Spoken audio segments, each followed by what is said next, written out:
You've Got Mail, Thinking Outside the Singleton Box by Tim Brown, PLC at Work Associate, and Missouri, PLC Project Director.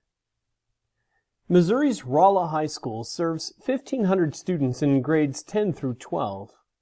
Rolla's freshmen learn at an off-site freshman center. After attending several professional learning communities at work institutes, the school staff committed to a 3-year PLC training effort conducted by the Heart of Missouri Regional Professional Development Center based in Columbia. The school had instituted a 1-hour early release on Wednesdays for collaborative purposes. Because of the size of the school, most teachers were able to collaborate with at least one other teacher from their subject area. These teams focused on the 4 critical questions of the Professional Learning Communities at Work model, developed SMART goals based on common assessment data, and provided timely interventions as a team. As with most schools, however, teachers from various fields struggled to find a common focus with another teacher that could serve as a source of meaningful collaboration during weekly early release times. After reviewing intervention programs from other high schools, including Adlai E. Stevenson in Lincolnshire, Illinois, one of the nation's leading schools in the adoption of the PLC process, Rolla's principal met with several Singletons to discuss forming an intervention team. Using their collaborative time, they would create an intervention program for the 10th graders who came with failing grades from the 9th grade school. The Singleton teachers discussed what the work of the team could look like during their early release time and began to formulate ideas of how the 4 critical questions of the PLC process could be linked to their intervention program. They answered the first question, what do we want our students to know and be able to do, by establishing expectations for academic success. The second question, how will we know if they've learned it, was defined by grade point averages above 2.0. The third question, what will we do if they don't, was built around addressing individual student needs through monitoring classwork and directly addressing effort invested in learning.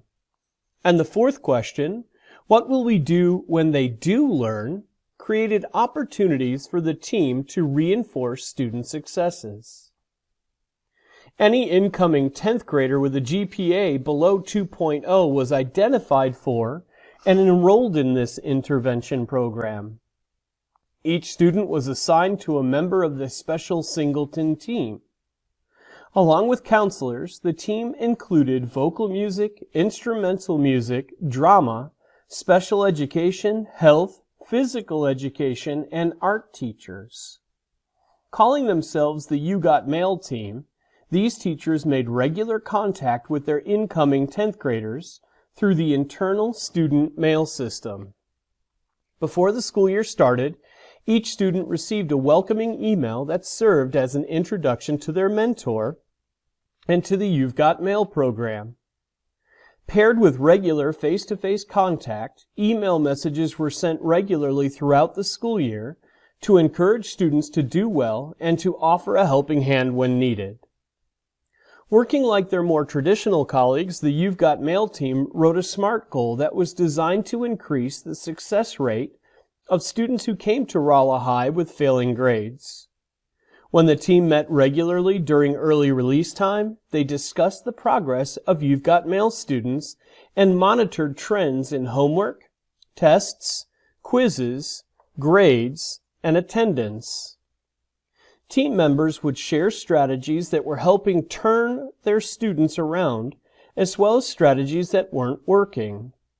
The team investigated ideas and programs for student motivation and engagement. They also shared their findings and suggestions with the core teachers of their assigned students. They believed they could help students change patterns of failure and begin to see themselves as capable of success. The efforts of this team were recognized at the end of the 3rd quarter when they hosted a celebration with the You've Got Mail students and their parents. every student who had improved their GPA to above a 2.0, with some boosting their GPAs to as high as 3.5. The team, driven by data, surveyed their mentees to understand the strengths and weaknesses of their program. They wanted to know why the students thought they were more successful as 10th graders than they had been in the past. The overwhelming response from the students was simply that there seemed to be another adult in the school who really cared about how they did, encouraged them to do well, and challenged them to succeed.